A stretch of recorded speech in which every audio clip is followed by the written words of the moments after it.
उसका 5वां पद अपनी हिम्मत अफजाई के लिए और शिक्षा के लिए जरूर से बांटेंगे। नीति वचन 24वां अध्याय और उसका 5वां पद। सुलेमान जो बुद्धिमान है, ज्ञानी है, यूं लिख रहा है, बुद्धिमान पुरुष बलवान भी होता है। बलवान भी, अरे कह रहा है बुद्धिमान पुरुष बलवान भी होता है। हमें लगता था जो जिम जाता है, जो बहुत मोटा ताजा होता है, जिसके पास हथियार बारूद होते हैं, जिसके पास बहुत बड़ी बड़ी मूछें होती हैं, वही बलवान होता है। वो कह रहा है नहीं, बुद्धिमान जो आदमी है वो बलवान होता है। मालूम क्यों? क्योंकि ऐसी बहुत चीजें हैं जो बलवान नहीं कर सकते हैं, पर बुद्धिमान, there are numerous things that looks difficult for a strong man, but a wise man can do them very easily. आपने देखा कोई बहुत बलवान हो, बहुत ताकतवर, बहुत शक्तिशाली, पर अपना घर नहीं संभाल पा रहा है, बच्चे बिगड़े हैं, आवारा हो गए हैं, पत्नी अपनी मर्जी पे चल रही है, खानदान टूटा हुआ है तो बड़े बलवान, इनका नाम तो बहुत है, लेकिन ये बुद्धिमान नहीं है। आज मैं बात करूंगा किस तरह से हमारी शारीरिक ताकत से जरूरी यह है हमारे पास मानसिक ताकत हो, या यूं कहूंगा how important our wisdom is compare to our strength. बुद्धिमानी, समझदारी, अकलमंदी। बेटा ध्यान रखो, आप कई बार सुनते ना, लोग कहते हैं इसकी अकल इसके घुटनों में है। ऐसा नहीं कि इनका घुटना बड़ा समझदार है और इसमें सारी अकल है। मतलब ये कि ये, बताइए, मतलब ये कि ये अकल से पैदल हैं, ये बैल बुद्धि हैं, ये समझ नहीं पाते हैं। इनसे कुछ कहो, हर चीज में ताकत लगाएंगे लेकिन अकल नहीं लगाएंगे। मुझे मालूम है आपके घर में भी एक आध ऐसा महारथी जरूर होगा जिससे आप कुछ काम कहिए, वो ताकत लगा देंगे, ताला तोड़ देंगे, लेकिन सही चाबी लगाकर खोलना उनको नहीं आता है। उनके लिए मुश्किल होता है कि वो जो काम सरलता से हो सकता है, आप इनको दीजिए, बेटा ग्लास वहां जाके रख देना, हम नहीं जाएंगे, बेटा जाके रख दो। उठाया उन्होंने ग्लास, लेके गए, जाके रख दे। अब ग्लास ऐसा रखा कि जो रखा वो तो गया, जो रखे थे वो भी चला गया।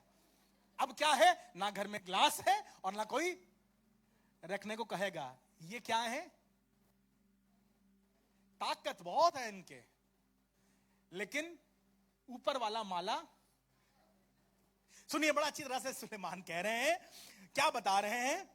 बुद्धिमान पुरुष बलवान भी होता है और ज्ञानी जन अधिक शक्तिमान होता है। और ज्ञानी जन अधिक, हमें लगता था जो गुर्र गोल के घूमे और नीचे आके गिर जाए, जिसके पीछे स्टार बना हो, वही शक्तिमान।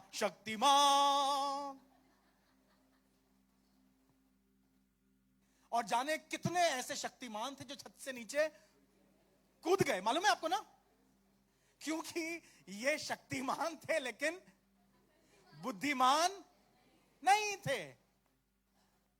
हमने हड्डी तोड़वा ली, हमने कमर तोड़वा ली, हमने घर तोड़वा लिया, हमने बिजनेस तोड़वा लिया।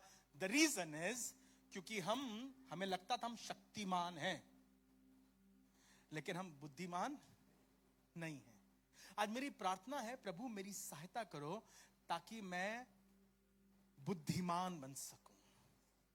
बुद्धि एक बड़ी इंपॉर्टेंट चीज है और ये परमेश्वर के अनुग्रह से मिलती है। मुझे मालूम है हम में से बहुत से लोग बहुत स्मार्ट हैं, they are very wise, but may God give you, I am not talking about तुम्हारे नंबर कितने आते हैं, खुदा करे तुम्हारे नंबर बहुत अच्छे आए, 100 में से 100 आए, पर बहुत सी बार ऐसे लोग हैं जिन्हें बहुत ज्ञान नहीं है लेकिन बुद्धिमान बहुत हैं। एक दिन मैं मिडवे में था और मिडवे में एक बहुत बड़ी टंकी आई, बहुत बड़ी पानी की टंकी आई, काले रंग की। और मैं देख रहा था, मैंने कहा यार ये टंकी इतनी ऊपर जानी है, जाई कैसे? 5000 लीटर की टंकी। आपके घर में जो टंकी लगी है पानी की, वो केवल 500 लीटर की होती है। 5000 लीटर। अगर आप देखें तो यहां से छत तक इतनी ऊंची, जहां तक दीवार है इतनी ऊंची टंकी। अब मैं देख रहा हूं, मैंने कहा यार ये चढ़ेगी कैसे, सीढ़ी से जाएगी नहीं। बाहर से कैसे चढ़ेगी, इतनी ऊपर कैसे जाएगी। अब हम खड़े सोच रहे हैं यार, मतलब क्रेन आएगी, क्या होगा। भाई साहब मजदूर आए, मिस्त्री आए, उनमें से एक बहुत होशियार था, उसने कहा ऐसा करो, इसमें एक बड़ा सा डंडा डाल दो और उसमें रस्सी बांध दो। अच्छा, डंडा डाल दिया गया, रस्सी बांध दी गई। उसका मुंह तो इतना बड़ा नहीं था, मुंह छोटा होता है, और उसे खींचा गया तो वो फंस गई। ऊपर से 4 लोगों ने उसे खींच लिया। जुगाड़ से उन्होंने पुली बांधी, ऊपर एक पहिया लगाया, उससे खींच लिया। अब उसको थोड़ा ऊपर और जाना था, तो उसे चढ़ाने के लिए इतनी बड़ी कैसे जाएगी। उन्होंने, मैंने पहली बार देखा, उन्होंने क्या किया, 2 डंडे, एक ऐसा रखा और एक डंडा ऐसा रखा, एक डंडा ऐसा रखा, एक डंडा ऐसा रखा, और बड़े आराम से धक्का दिया, ऊपर से वो खींचते गए और गोल गोल होकर वो। मैं ग्रेजुएट हूं,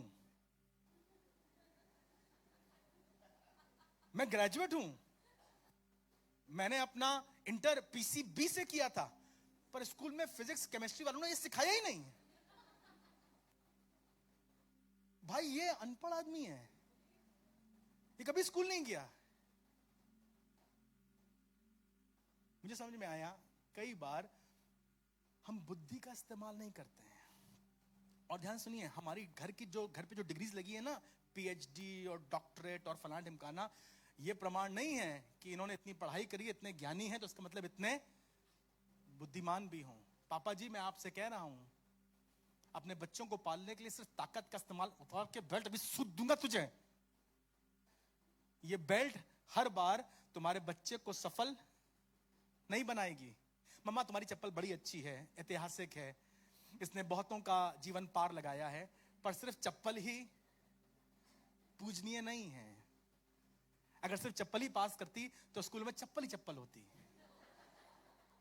भाई चप्पल के साथ प्यार जरूरी है, बुद्धिमानी जरूरी है।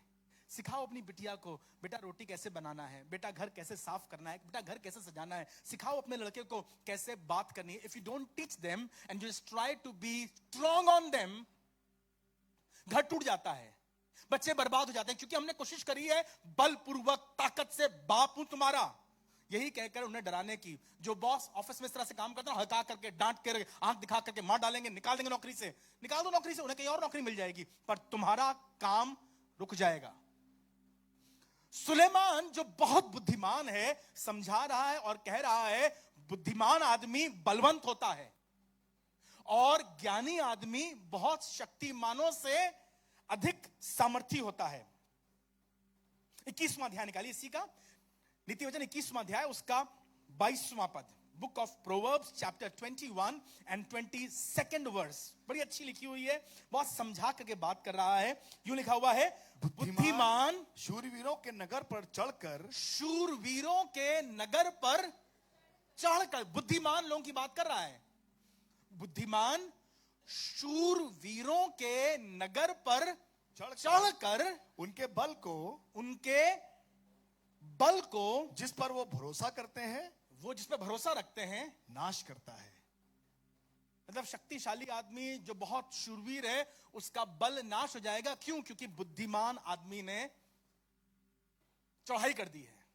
अरे हमें लगता है शूरवीर हमेशा जीत जाएंगे, ताकत उनके नाम क्या लिखा हुआ है, वीर शूरवीर। हाँ, शूरवीर के सामने भी अगर बुद्धिमान खड़ा होगा तो शूरवीर कमजोर दिखाई पड़ेगा, क्योंकि बुद्धिमान ताकत से नहीं, अपनी अकल से काम करता है। और मेरी प्रार्थना है आज मुझे मिलाकर के हर एक जन जो यहां बैठा है, इससे मतलब नहीं आप स्कूल गए कि नहीं, अगर आपको स्कूल जाने का अवसर मिला तो प्रभु आपको आशीष दे और आपके माता पिता को भी आशीष दे। पर अगर तुम स्कूल नहीं गए हो तो ये बहाना मत बनाओ, हम क्या बताएं, हम तो स्कूल नहीं गए हैं। तुम्हारा जीवन का ये सबसे बड़ा विद्यालय है, जहां तुम बुद्धिमानी हासिल कर सकते हो।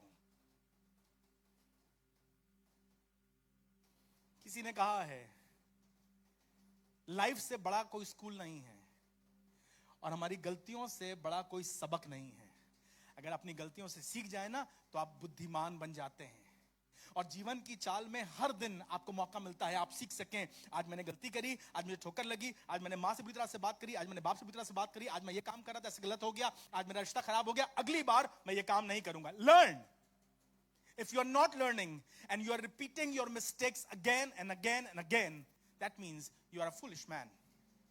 मुझे माफ कीजिएगा, पर मेरी दुआ यह है, पवित्र आत्मा हमारी सहायता करे कि हम में से एक भी मूर्ख ना हो, पर हम वो हों जो जीत हासिल कर सकें, जो बलवानों पर भी भारी पड़ सकें, जो शक्तिमानों पर भी अधिक असर छोड़ सकें। वो शूरवीरों के नगरों पर चढ़कर उनकी ताकत को नाश कर देते हैं।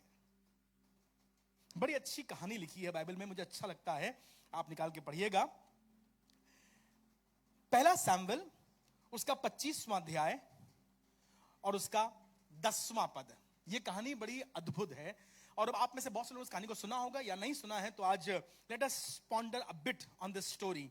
1 Samuel chapter 25 and reading from the 10th verse। यह कहानी इस तरह से है, एक आदमी जिसका नाम नाबाल है, एक आदमी जिसका नाम नाबाल है, बहुत मोटा ताजा, सर पर बाल कम, लेकिन अहंकारी है और हर समय नशे में धुत रहता है।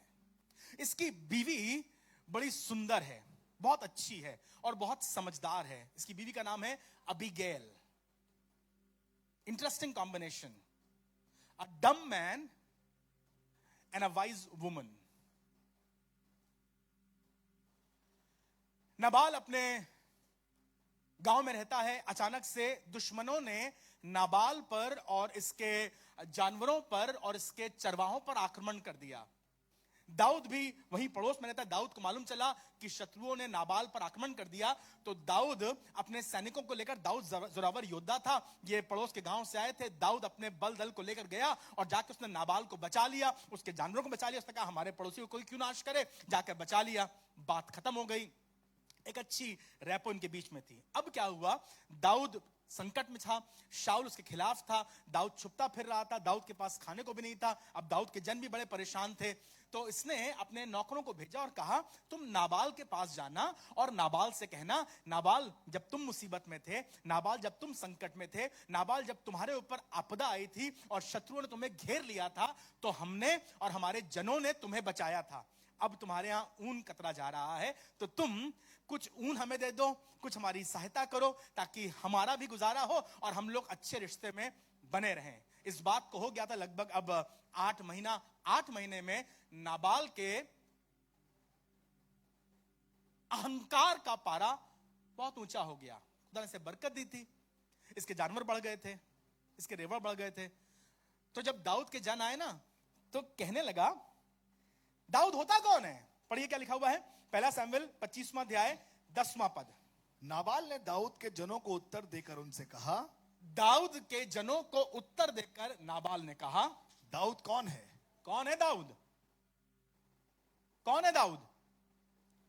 आज दाऊद ना अभी कमजोर है, अभी दाऊद राजा बना नहीं है, अभी दाऊद जो है ये गांव गांव में छुप के रह रहा है। अब नाबाल धनी हो गया है। एक बड़ी समस्या है, जब हम कई बार धनवान हो जाते हैं ना, जब कभी कभी हमारा घर बड़ा हो जाता है, हमारी गाड़ी बड़ी हो जाती है। आपकी बड़ी गाड़ी खराब नहीं है, आपका बड़ा मकान खराब नहीं है, आपका बड़ा बैंक बैलेंस खराब नहीं है, पर खराब तो तब है जब आपका दिमाग बड़ा हो जाए। कोई है मेरे बराबर? पूरे मोहल्ले में किसी का मकान नहीं है, सब मेरा मकान है। जैसी मेरी गाड़ी है ना, लोगों के पास है नहीं, पसीने मेहनत की कमाई है ये। जब हमारे बोल बड़े हो जाते हैं, हमारा दिमाग बड़ा हो जाता है ना, तब दिक्कत होती है। नबाल के साथ जब इसके जानवर बड़े हो गए, जब इसके रेवड़ बड़े हो गए, दाऊद इसके साथ इसके दुख सुख में साथी था। अब दाऊद वही है, नाबाल धनी आदमी हो गया, सबको मालूम चल गया, तो कहने लगा कौन दाऊद? अबे 6 महीना पहले भाई तेरे लिए जान की बाजी लगाई थी इसने। 6 महीना पहले तुम हाथ में जोड़ते थे, अरे दाऊद थैंक यू, तुम आ गए, तुम नहीं आते तो हम बर्बाद हो जाते। आज कह रहे हो कौन दाऊद? शिमी का यस्सी का पुत्र, हमें उससे क्या मतलब? और फिर कहने लगा, पढ़िए भैया आगे, बड़ा इंटरेस्टिंग है। आजकल बहुत से दास अपने अपने स्वामी के पास से भाग जाते हैं। टॉन्ट कस रहा है। ऐसे मालूम है शाऊल का और दाऊद का 36 का आंकड़ा है। शाऊल उसके पीछे पड़ा है, तो दाऊद वहां से भाग आया, कहने लगा अरे हमें मालूम, हमें ना समझाओ। आजकल बहुत से दास हैं जो अपने मालिक से, माफ कीजिएगा, दूसरों के बुरे वक्त में उनका मजाक मत बनाइए। कहीं ऐसा ना हो, बाइबल में लिखा है अपने शत्रु को जब वो विपत्ति में पड़े तो उस पर हंस मत, कहीं ऐसा ना हो कि यहोवा देख ले और उससे विपत्ति हटा करके तुझ पर डाल दे। आज जब दाऊद मुसीबत में है और जब दाऊद संकट में है तो नाबाल टॉन्ट कस रहे हैं। हाँ, हमें मालूम है ऐसे बहुत से दास हैं जो अपने मालिक के खिलाफ हो जाते हैं और बड़ा बनना चाहते हैं। यही उन्हीं में से दाऊद एक है। हमसे कह रहे हैं हम इनकी मदद करें। नाबाल का स्टेटमेंट, नाबाल की बातें, नाबाल का तरीका बहुत मूर्खतापूर्ण था धनी, मोटा ताजा आदमी, लोग देख के समझ आते थे ये अमीर आदमी है, कपड़े इसके, और हर दिन के घर में पार्टी होती थी, नशे में धुत रहा करते थे। ये नाबाल का चरित्र लिखा है बाइबल में। अगर आप पढ़ेंगे 25वां अध्याय, आपको ताज्जुब होगा। You can easily make out the life style of Nabal was not a clean one. He was living his life in a very foolish manner and was cursing himself. कौन? दाऊद। ऐसे बहुत से लोग हैं आजकल जो ना अपने मालिक खिलाफ हो गए हैं और चाहता है कि मैं अपने जानवरों का ऊन और जो कुछ मेरा है, मेरे पशुओं का है, इन्हें दे दूं। होते कौन है ये? और कहा चले जाओ, जाके दाऊद से कह देना दोबारा मेरे पास ना आए। दाऊद उस जमाने में एक उभरता हुआ सितारा था। भाई ये वो आदमी है जिसने अभी थोड़े दिनों पहले शेर को मारा है, भालू को फाड़ा है और जाति जुलत को मारा है। और सब में दाऊद की शक्ति, और दाऊद के पास 30 ऐसे वीर जवान हैं जो दाऊद के लिए जान की बाजी लगाने को तैयार है, और 3000 लोगों की सेना भी अब दाऊद की धीमे धीमे तैयार हो रही है। उसके बावजूद नाबाल वो है जिसकी अकल घुटने में है। जब तू बच नहीं पा रहा था, तेरे पास ही आया था, अब तू धनी हो गया है, तेरे पास पैसा हो गया, तेरे पास गाड़ी हो गई है, तो तेरा अहंकार बढ़ गया है। नाबाल की बीवी बहुत होशियार थी। इससे मालूम चला कि मेरे पति ने ऐसी मूर्खता करी है, तो लिखा है रातों रात इसने सामान बांधा, अपने नौकरों को लिया, जानवरों को लिया, कुछ गिफ्ट वगैरह लिए, इनाम लिए, और भागती हुई चली गई दाऊद के पास। और दाऊद के पास जाकर मुंह के बल गिरी और कहने लगी, मालिक हमें माफ कर दीजिए, हमें मालूम है खुदा ने आपको इजराइल देश दे दिया है, और मेरे पति ने जो मूर्ख आदमी है उसने ये अति दुष्टता की है कि तुझसे इस तरह की भाषा का इस्तेमाल करे। हाथ जोड़कर माफी मांग रही है। मेरे ख्याल से 25वां पद है, अगर आप पढ़ेंगे 24वां पद से। फिर वो उसके पांव पर गिरकर उससे कहने लगी। अब अबीगैल, ध्यान रखिएगा नाम, अबीगैल उसके पांव पर, दाऊद के पांव पर गिरकर दाऊद से कहने लगी, हे मेरे प्रभु, हे मेरे प्रभु, ये अपराध मेरे ही सिर पर हो। ये अपराध में तुमने क्या किया है? ये बुद्धिमान औरत है, अपने आदमी को बचाना चाह रही है। मेरी दुआ यह है, खुदा करे हमारे घर की, हमारे चर्च की हर औरत बुद्धिमान हो। मेरी बहन, तुम यहां बैठे हो, तुम्हारा आदमी मूर्खता भी कर रहा है ना, मत साथ दो उसकी मूर्खता में। सही किया तुमने, मार दिया, अच्छा किया, वो तो है इस लायक, छीन लेना उसका।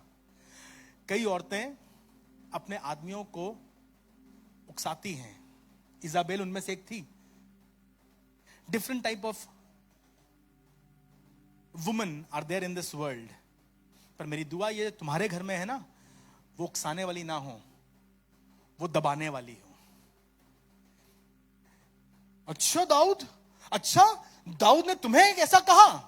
चाहती तो अबीगैल ऐसा कह सकती थी, पर अबीगैल समझ गई मेरे आदमी ने मूर्खता करी है, दाऊद का सामना हम कर नहीं पाएंगे। अपना सब कुछ लेकर के दाऊद के पास गई, दाऊद के सामने उसने इनाम दिए, सब कुछ दिया, और कहने लगी मेरे आदमी को माफ कर दो, वो मूर्ख आदमी है। और कमाल की बात यह है,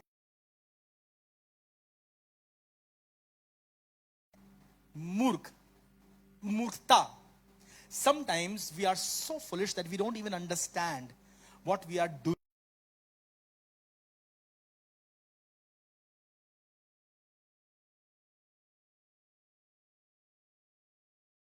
कि मुझे माफ कर दीजिए, मेरे आदमी को माफ कर दीजिए, गलती हमारी है, उसको इनाम दिया, और कहने लगी हम आपसे हाथ जोड़ रहे हैं, माफी मांग रहे हैं। और दाऊद ने कहा ठीक है, प्रभु तुम्हारा कल्याण करे, और मेरा नाबाल से कुछ नहीं, क्योंकि तुमने माफी मांग ली है, इसलिए हम तुम्हारे खिलाफ नहीं आएंगे। ये औरत अपने घर जाती है और जाके देखती है कि इसका आदमी अभी भी नशे में टुल पड़ा हुआ है। इसका जीवन का तरीका यही था नाबाल का, अभी भी नशे में टुल पड़ा हुआ है, बिल्कुल धुत पड़ा हुआ है, और किसी लायक नहीं किससे कोई बात करी जाए। ये ठहर जाती है। सुबह जब उसका नशा उतरता है, उसके पास जाती है, उससे उठाती, कहती है, नाबाल, नाबाल उठो। नाबाल उठता है, हाँ क्या है? मैं दाऊद के पास गई थी और दाऊद ने ठान लिया था कि तुम्हें जान से मार दे। अपनी सेना लेके तुम्हारी तरफ आ ही रहा था, रास्ते में मैंने मिलकर उससे बातचीत करी और उससे हाथ पांव जोड़े, उसने तुम्हें माफ कर दिया है। पर अब ध्यान रखना, कोई ऐसी, जब वो बता रही थी, नाबाल इतना डर गया, इतना डर गया, लिखा है सुन पड़ गया, उसे अटैक आया, सुन पड़ गया। और 10 दिन तक मैंने अहंकार में और मैंने नशे में दाऊद से ऐसा कह दिया जिसके सामने शाऊल भी खड़ा नहीं हो पा रहा है, जाति जुलियत भी उससे हार गया। मैं इतना पागल हो गया था कि मैंने दाऊद से ऐसा कह दिया। और दाऊद के शूरवीर, सुना ना आपने, गिग्गी बन जाती है, नाबाल की गिग्गी बन गई। 10 दिन बिस्तर पे पड़ा रहा, आंखें पतरा गई, 11वें दिन मर गया।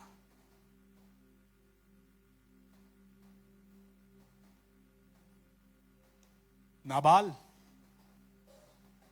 बुद्धि,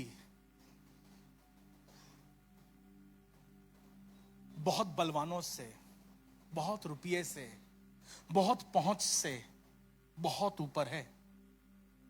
अगर तू बुद्धिमान होता ना तो तू दाऊद से दोस्ती कर लेता और फिर दाऊद की सफलता में तेरा हाथ होता। नाबाल मूर्ख था, मर गया। जब अबीगैल अकेली रह गई, वो दाऊद के पास फिर गई, कहने की, दाऊद मेरा पति मर गया है, पर धन्यवाद तुमने हमें बख्श दिया, हमारे जानवरों को बख्श दिया। Abigail was a wise woman. फिर आगे कहानी में लिखा है, दाऊद ने अबीगैल से विवाह कर लिया। अबीगैल बाइबल की एक अद्भुत कहानी बन गई क्योंकि she was a wise woman. कमाल की बात लिखी है, मुझे बहुत अच्छा लगता है ये पद, मैं चाहूंगा जरूर से आप निकाल के पढ़िए। शबोपदेशक उसका 19 उसका 9वां अध्याय, एक्लेसियास्टिस चैप्टर 9 और उसकी 17वीं और 18वीं आयत सुनिएगा। शबोपदेशक 9 उसका 17वां और 18वां पद। बुद्धिमानों के वचन जो धीमे धीमे कहे जाते हैं, बुद्धिमानों के वचन जो धीमे धीमे कहे जाते हैं। कई लोग हैं जो बहुत चिल्ला कर कहते हैं, चिल्ला कर अपनी बात कहते हैं। आपने देखा होगा आपके घर में भी, जो घर में बेवकूफ लड़का है या जो घर में बेवकूफ लड़की है, बहुत चिल्ला के बोलती है और कोशिश करती है कि अपनी बात को सच मनवा ले। कभी गौर किया आपने? नहीं किया? कभी आइए मेरे, मतलब माफ कीजिए आपको दिखाई पड़ेगा, जो भी घर में मूर्ख होगा, या यूं समझ लीजिए जो घर में गलती पर होगा, वो ज्यादा हंगामा मचाता है, क्योंकि वो चाहता है कि जोर से बोलकर, नहीं मैंने नहीं किया। कौन कहता है? बताओ कौन कह रहा है? कौन कह रहा है? क्यों क्यों?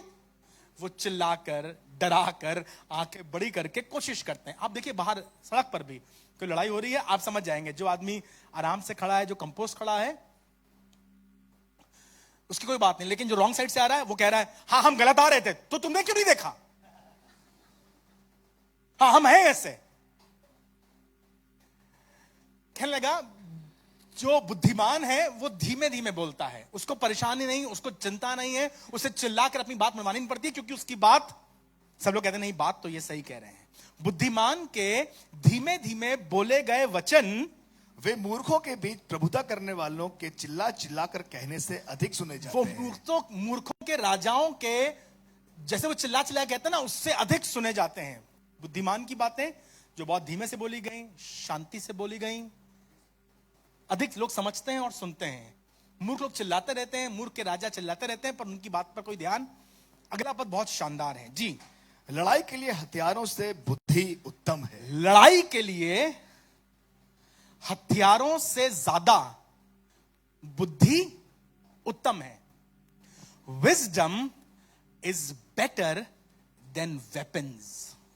याद रखिए हमेशा, wisdom is better than weapons. अपनी हर लड़ाई अपनी ताकत से, अपनी हर लड़ाई तलवार से, गोली से, गाली से नहीं, बुद्धिमानी से लड़ो। अपने वर्क प्लेस में तुम नौकरी कर रहे हो, बी स्मार्ट। हमेशा खड़ो के चिल्ला के बात करना, मालिक के सामने ऊंची आवाज में बोलना। हम तो जो हमारे मुंह में आता हम बोलते हैं, हम तो बिल्कुल साफ दिल के हैं। जी नहीं, आप मंद बुद्धि हैं। Be wise. 6 महीने में 4 नौकरियां छोड़ चुके हो, 3 जगह से पैसा भी नहीं मिला है, 6 महीने से घर में फाका है, क्योंकि तुम अपनी लड़ाइयां हथियार से लड़ रहे हो। अकलमंदी का इस्तेमाल करो, अपनी लड़ाइयां बुद्धिमानी से लड़ो। आपने कहानी सुनी होगी, हमारे हिंदुस्तान में बहुत मशहूर है कहानी, अकबर और, मालूम है आपको ना, अकबर और बीरबल। और अक्सर कभी कभी हम लोग बोलते हैं ना, कोई आदमी बहुत देरी कर रहा हो बना के लाने में, तो हम कहते हैं क्या बीरबल की, मालूम है आपको बीरबल की खिचड़ी कहानी क्या है? एक बार अकबर ने एक आदमी को सजा दी, उसने कुछ गलती करी थी और उसे सजा दी और कहा जाओ जाके दिसंबर के महीने में, सर्दियों में तुम्हारी यह सजा है कि तुम ठंडे पानी में खड़े रहोगे। ये सजा दी गई कि तुम जाओ जाकर के उस ठंडे पानी में, उस नदी में जहां बहुत ठंडा पानी है, वहां खड़े रहोगे और यह तुम्हारी सजा है। तो अब मालिक ने कहा है, राजा ने कहा है, राजा की बात कौन टाल सकता है? बेचारा वो गरीब ठंडे पानी में वहां खड़ा रहा। सबको लगता था कि ठंडे पानी में ये बर्दाश्त नहीं कर पाएगा, ये मर ही जाएगा, इतना ठंडा है, इतना कोरा है, पानी के अंदर खड़ा है, इतना ठंडा है, कैसे बचेगा ये मर ही जाएगा। जब सुबह हुई तो देखा कि ये आदमी ठुठुर रहा है, कांप रहा है, इसका शरीर नीला सा पड़ गया, लेकिन ये फिर भी जिंदा है, सांसें इसकी चल रही हैं। राजा ने इसे बाहर बुलाया, कहा इसे बाहर बुलाओ, इस दरिद्र को बाहर बुलाओ। उसे बाहर बुलाया गया, सब लोग बैठे हुए थे। पूछा गया कि तुम इतनी सर्द रात में, इतने ठंडे पानी में जिंदा कैसे रहे? क्या तरीका था तुम्हारे जीवित रहने का? तुम कैसे बचे रहे? कहने लगा, मालिक मुझे बहुत ठंडा लग रहा था, मालिक मेरे पैर बिल्कुल सुन्न हो गए थे, मेरे हाथ बिल्कुल काम करना बंद कर रहे थे, मुझे ऐसा लगा कि मेरा दिल बैठ जाएगा। पर वहां दूर आपके महल में एक चिराग जल रहा था और मैं उसको देखता रहा और उससे मुझे हिम्मत मिलती रही। मुझे लगता रहा कि सुबह हो जाएगी, मुझे लगता रहा कि वो लौ जल रही है, तब तक मेरी सांसें चलती रहेंगी, और मैं उसे देख करके मैंने पूरी रात काट दी। राजा ने कहा, यह गलत है, तुमने धोखा दिया है, तुम उस लैंप से, तुम उस दिए से गर्माहट लेते रहे और इसीलिए तुम बच गए हो। नहीं, यह गलत है, तुम्हें सजा दोबारा मिलेगी, तुमने धोखा दिया है, तुमने उससे गर्माहट ली है और तुम्हारी सजा पूरी नहीं हुई। सबने इस बात को सुना, सबको बहुत दुख आया, सब लोग बड़े परेशान। पर राजा के खिलाफ कौन बोल सकता है? राजा के खिलाफ कौन बोल सकता है? जब मालूम चला बीरबल को, तो बीरबल अगले दिन महल नहीं गए, काउंसिल में नहीं गए। तो राजा ने पूछा, सब लोग आ गए, हमारा सारा मंत्रिमंडल आ गया, पर बीरबल नहीं आए। तो किसी ने कहा बीरबल नहीं आए, बीरबल घर पर है। भेजा गया, बीरबल को बुलाओ। बीरबल ने कहा, मैं नहीं आ सकता हूं। क्यों नहीं आ सकते हो? मैं खिचड़ी पका रहा हूं, मैं नहीं आ सकता हूं। तो राजा को गुस्सा आया कि यार बीरबल मेरी बात नहीं मान रहा है, कह रहा खिचड़ी पका रहा हूं। तो उसने कहा कि राजा से कहना कि आए मेरे साथ खिचड़ी खाएं और उसके बाद फिर हम लोग एक साथ चलेंगे महल में। तो राजा बहुत प्यार करते थे, अकबर जी बहुत प्यार करते थे बीरबल को। तो 2 बजे के आसपास, 3 बजे के आसपास अपना महल, अपना राजपाट या अपना मंत्री कार्यालय खत्म करके वो बीरबल क्या पहुंचे, तो देखा बीरबल बैठे हुए हैं किनारे और ऊपर दूर एक बांस के ऊपर उन्होंने एक हंडिया में खिचड़ी चढ़ा रखी है। वहां ऊपर खिचड़ी, यहां नीचे आग, और बैठे हैं। उन्होंने कहा, क्या कर रहे हो? श्रीमान, मैं खिचड़ी पका रहा हूं, बस खिचड़ी पक जाए तो फिर मैं आपके साथ चलूंगा, आप भी रुकिए, आप भी बैठिए, हम लोग एक साथ खिचड़ी खाएंगे, फिर महल चलेंगे। अकबर को गुस्सा आ गया, कहेंगे पागल हो गए तुम, आग यहां है, तुम्हारी हंडिया वहां है, कैसे पकेगी खिचड़ी? यह संभव है, यह हो नहीं सकता। कह लेंगे अरे मालिक आप रुकिए, बस 10 मिनट की बात है, 15 मिनट की बात है, बस घंटे भर में हो जाएगी। उसने कहा तुम पागल हो गए हो, यह नहीं हो सकता है, असंभव है ये। कहने लगा माफ कीजिएगा, ये भी तो असंभव है कि उतनी दूर चिराग से ये गरीब आदमी अगर गर्माहट ले सकता है तो मेरी खिचड़ी भी। अकबर को समझ में आया कि इतना बड़ा बादशाह होने के बाद भी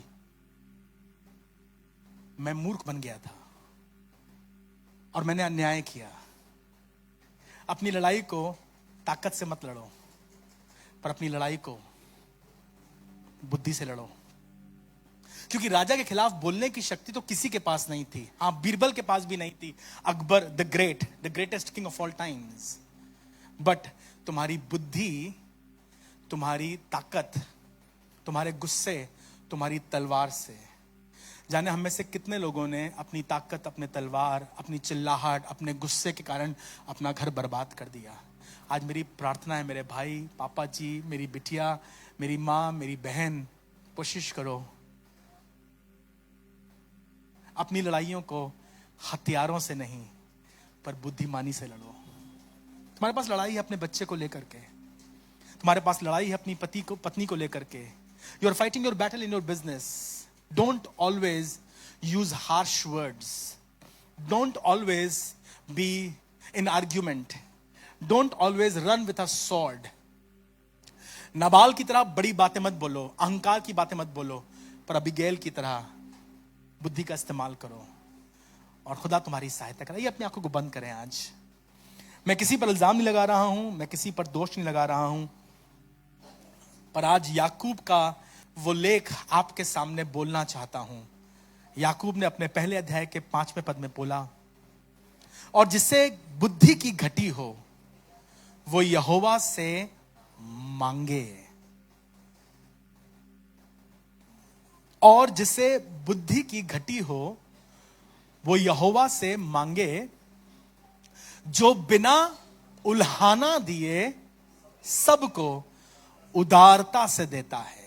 तुम्हें भी देगा, उल्हाना नहीं देगा, टॉन्ट नहीं कसेगा, but he will give you more than you need.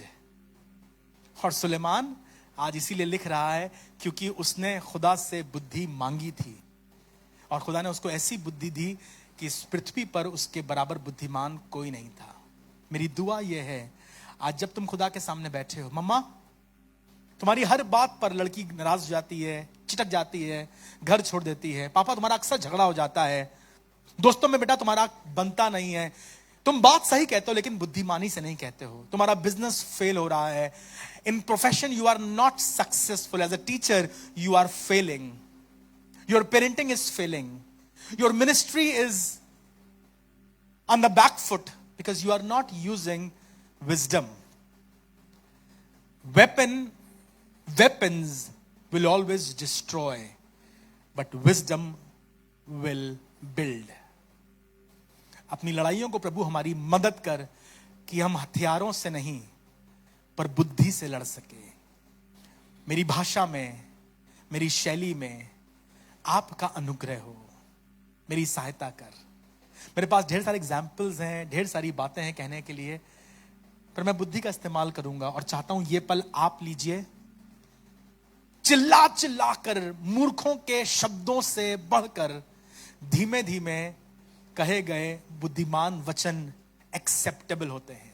Don't shout, don't yell, but speak softly, but speak wisdom. Mama, सासू मां, father in law, pastor ji, मत चिल्लाइए, मत झगड़िए। आपका प्रेम और आपकी बुद्धि बहुतों को जीत लेगी। खुदा करे हमारे घरों में अबीगैल पाई जाए। खुदा बाप मदद कर कि हम सुलेमान की तरह बुद्धिमान हो जाए। खुदावंद मदद कर कि हम रूहे पाक की हिदायत पाकर अपनी जिंदगी जी सके। पवित्र आत्मा मेरी सहायता कर, जिससे बुद्धि की घटी हो। याकूब की बात मानकर अपने हाथ फैला के कहो, प्रभु मुझे विजडम दे, बिजनेस चलाने के लिए, बच्चे पालने के लिए, कलीसिया के लिए, सेवकाई के लिए, संडे स्कूल पढ़ाने के लिए, नौकरी करने के लिए, शादी के इस रिश्ते में अच्छी तरह से जिंदगी बिताने के लिए। पति पत्नी मिल करके बुद्धि से घर चलाओ, हथियारों से घर टूट जाएगा. Weapons will destroy but wisdom will win the house for you. प्रभु हमारी सहायता कर, मेरी मदद कर. हर एक जो मेरी आवाज सुन रहा है खुदावन, तेरी रूह से भरा जाए और याकूब 1:5 की दुआ हम पर लगने पाए कि यहोवा से मांगो जो बिना उलाहना दिए उदारता से देता है. मुझे बुद्धिमान बना प्रभु, मुझे बुद्धिमान बना प्रभु, मुझे बुद्धिमान बना. अगर वो अनपढ़ भी हैं तो आज प्रार्थना करो प्रभु बुद्धिमान बना, ताकि अपने घर, अपने खानदान, अपने परिवारों को अकलमंदी से चला सकें और हमारे देश में तेरा नाम सबसे ऊंचा. प्रभु यीशु मसीह नासरी के नाम से आमीन.